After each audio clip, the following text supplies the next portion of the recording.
Today we're going to be giving you a driving tour of some of the most expensive neighborhoods in Raleigh. Stick around.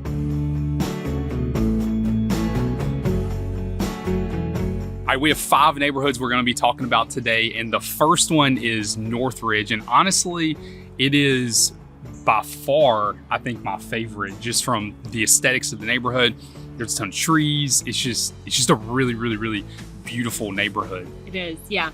Despite it being so expensive, it actually feels kind of down to earth, which is really a weird statement, I think. Yeah. But it's because there's a lot of newer homes that are these expensive mansions. Yeah. But then there's a lot of just regular houses too that are just really beautiful. Yeah, and have a lot of character. Yeah. And I think what else kind of makes it feel like homey and down to earth, there's a lot of established trees still in the neighborhood because it wasn't a new clear-cut kind of feel, and some sidewalks. So there's just always people out like walking their dogs, going on runs. So really it just beautiful. feels like very neighborly and homey. That's the best way I can really describe it. But, yeah. So in Northridge, there's a mixture, like we said, there's new homes and there's old homes. So it kind of skews our average price point in Northridge. So the average, if you look, and all these numbers are going to be based on what has sold so far this year in 2023. So like the last 4 months or so of data, is about 1.5 million. But you have to keep in mind that number is pretty skewed because since there are older homes and newer homes, you know, there's quite a disparity between the two price points. So you know, the older homes in there typically are being sold. Sometimes they're being renovated, but a lot of times, you know, depending on the condition of the older home, a lot of times they'll be torn down and they'll build maybe even 2 homes on the lot of the one home. So sometimes those that are being torn down are only around around 600,000. And so sometimes people might be moving into those, but a lot of times it might be a developer coming in to make 2 big custom homes on that lot. So those might be around 600,000. Those newer, bigger homes are going to be closer to 3.5 million. So quite a huge difference. So telling you the average is 1.5 million does not feel accurate, really, because of that. But that's kind of what you could expect. You know, if you were looking for an older home in there, you might be under $1 million. If you're looking for a newer home, you might be above 3, you know? So. But the interesting thing is the older homes in this neighborhood, like some of the neighborhoods that are changing in the area, like you might have some pretty rundown older homes. That is not this neighborhood at all. Like the older homes are really beautiful. But they're just also making way for newer, larger homes. So yeah, it's a beautiful area. And some of the older homes, like when I was looking at the last few, some of them really do, you know, maybe are in really terrible condition, but they're not. The neighborhood itself I don't feel like it's one of those where like, oh, the whole neighborhood was terrible, so we have to start from scratch. I feel like they just loved the location. It's on a golf course. It's really pretty. Definitely worth a drive through when you come to visit the area. Absolutely. All right, the next neighborhood on the list is right by North Hills. It is an excellent location. You can literally walk to North Hills from this neighborhood. So I mean, location-wise, probably the best out of all that we're going to talk about today. Yeah, definitely convenient with being walkable to North Hills. North Hills is an amazing shopping center located on the northern. People consider it Midtown. If you look on a map, it's north, but you know, tip for tat. So it is walkable to North Hills. Great location inside the Beltline, and it's called Farrior Hills. So Farrior Hills, we believe that's how it's pronounced. Not totally sure, but that's okay. So Farrior Hills, kind of similar to Northridge, has a mixture of new and old homes. So you can kind of tell, like, the old homes are kind of like basic ranches from like the 60s and 70s. And then there's the other half of the neighborhood feels like new big mansions from like the 2016 to now. So sort of similar to Northridge in that the average price feels very skewed because of that. You know, it's going to be kind of similar, coming in around like 1.5 million, but you know, you have your basic ranch homes in there are going to be around 800,000. So a little more expensive for the basic homes than Northridge was, but that's probably largely in part due to the location of being walking distance to North Hills. But then you have your new homes in there kind of coming in around 3.5 million again as that average. The homes in there are a little larger than they are in Northridge, coming in around like 5,000 square feet on average for the new homes in there. So definitely bigger homes, but it still has more of a diverse feel to the neighborhood like Northridge does, but not quite as many like big trees, and there's not a golf course, but pros and cons. You can walk to North Hills there, which you can't do from Northridge. So exactly. All right, the next one on the list is Avalaire. It's near a road called Honeycutt Road, no affiliation with me whatsoever. Yeah, only me. They named it after me. You got your name from me. So no, they named it after me. No affiliation with Cindy either. Yeah. But really, really, really beautiful location. A new neighborhood as well. Yeah, just a gorgeous location. Yeah, so it definitely has a less urban feel than North Ridge or Farrior Hills do, but it still is really close to a lot of amenities. Just not North Hills itself. You know, one of my favorite shopping centers in Raleigh is called Lafayette Village, and it's very close to Lafayette Village right there in Honeycutt Road. They have like a little Eiffel Tower, and you feel like you're walking like through Europe. It's really cute.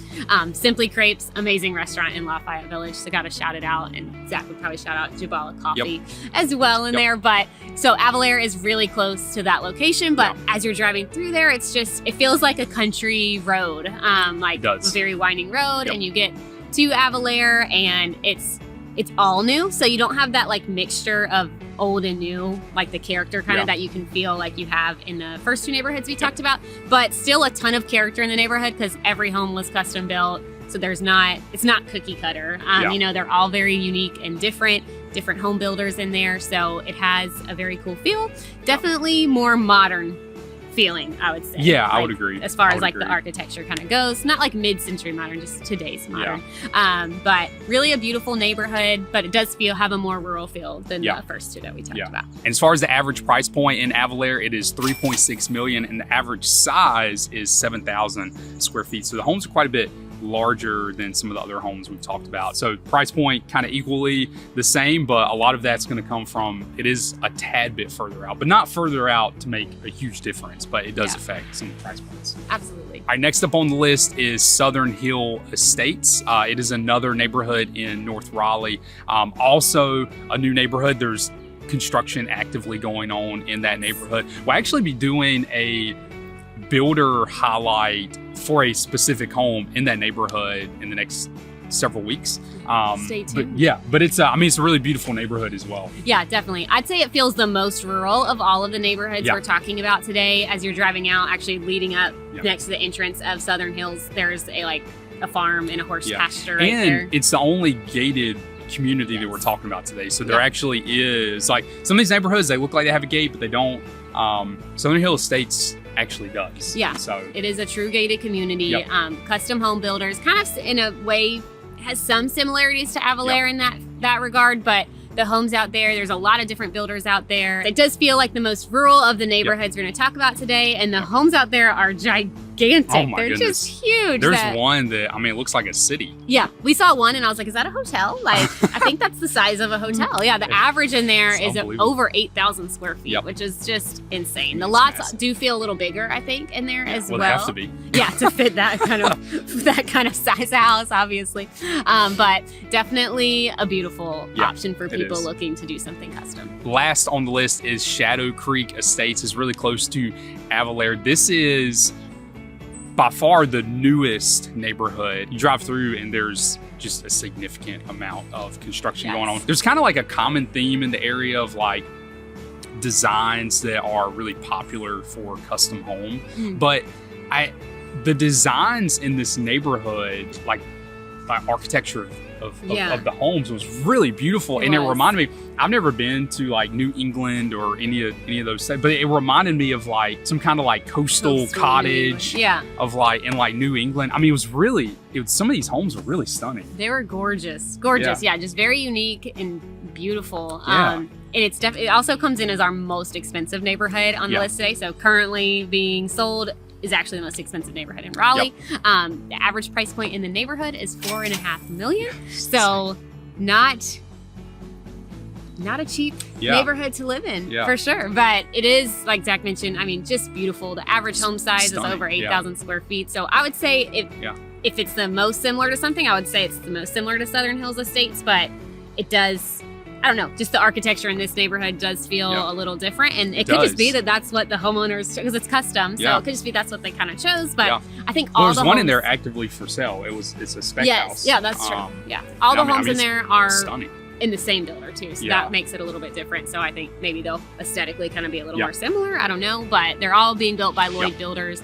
So if building something right now, at the time this video is going on, is important to you, like there could be a lot of opportunities still in Shadow Creek Estates. So definitely cool. It's really close to Avalaire, like Zach mentioned. So you have that access to like Honeycutt Road, Lafayette Village. Just a beautiful drive out there for sure. All right, if you enjoyed this video, feel free to check out our other videos. We have a ton of videos on the area, neighborhoods, all that good stuff. So we would love for you to check those out. I'm Zach. This is my beautiful wife, Cindy. We are a couple of real estate agents in the area. So if you're looking to buy or sell, we would love to be your real estate resource of choice. You can find our information below. Feel free to reach out in whatever way is convenient for you. You can also find us on Instagram. Yeah, if you are an Instagram user, we'd love to have you follow along with our local adventures here. You can find us at The Honeycutt Realtors. And like Zach said, if you're looking to move in 9 days or 90 days, we'd love to help you out. So feel free to shoot us a text or message. Absolutely. We will see y'all next time.